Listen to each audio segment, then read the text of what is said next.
Anywho, a few weeks later, Sebastian called and told me he had gone to a party the night before where Alex was in attendance. I had moved out of his apartment and in with my new best buddy, Tom, but days before, and he was already going to parties where he knew where Alex was going to be. Wait, were we still dating? Was Sebastian simply waiting for me to leave the apartment to start another fling with Alex? I was crushed, but I knew what I had to do, so I broke up with Sebastian and proceeded to get bobblehead drunk wasted by myself for the next 3 nights straight. After Tom persuaded me to leave the apartment after a streak of binge drinking that should have left me swapping stories with Betty Ford, we went out that night and bumped into Alex, the last person I ever wanted to see. I was about as excited to see him as I was when I found out that Paris Hilton was putting an album out. At this point, Alex had turned into a full-on arch nemesis. He was the Alexis to my Crystal Carrington. I don't like him, Tom said as he sashayed his way towards us. Thanks, but you don't even know him, I replied. I've known people who have looked like him before, and I didn't like them, so I don't like him. Well, your racism for Asians aside, he is quite a nuisance, I said. Alex came over and began running his mouth about how I was getting what I deserved because I had betrayed him.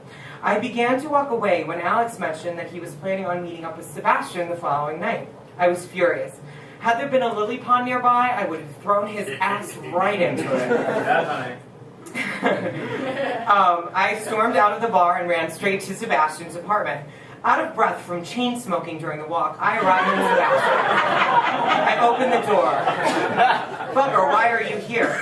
There was his damn accent again, so cute at the beginning of our relationship, and now so violently annoying. Shut up, I'm coming in, I said as I made my way toward the wet bar. I poured myself a huge glass of vodka and parked myself on his couch. Why on earth would you be speaking to Alex again? I suppose you've seen him, he responded.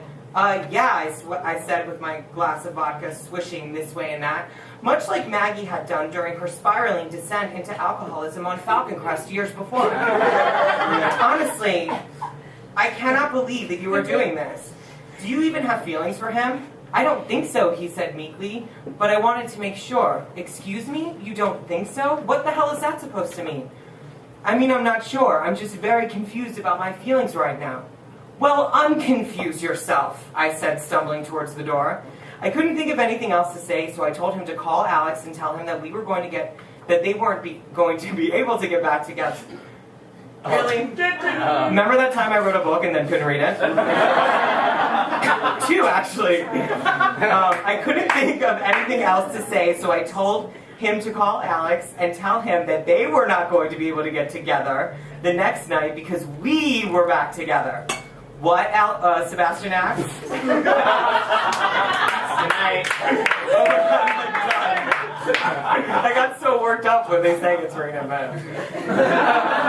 Okay, so we're back together, I told him. I just decided I'm only looking out for you. Do you really want to get involved with someone like that again? Remember how miserable you were? So really, I'm doing you a favor. I'm saving you from yourself. If only I could have taken my own advice and saved myself, but it was too late. On my way out, I took the glass I had been drinking out of and threw it at the wall. Mostly for dramatic effect, but to show him I meant business. The next day we were back together and Alex seemed to be out of the picture.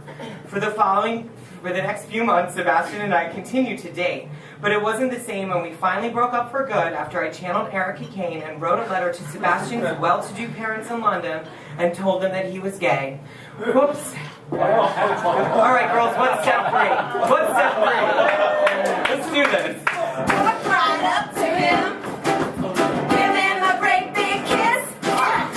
Whoa, whoa, whoa.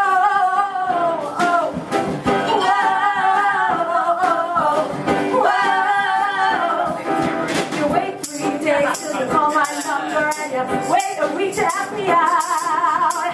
That became a real mystery and wait 2 weeks to hit the ground. Now I pretend like I don't want you back, so you'll come running out.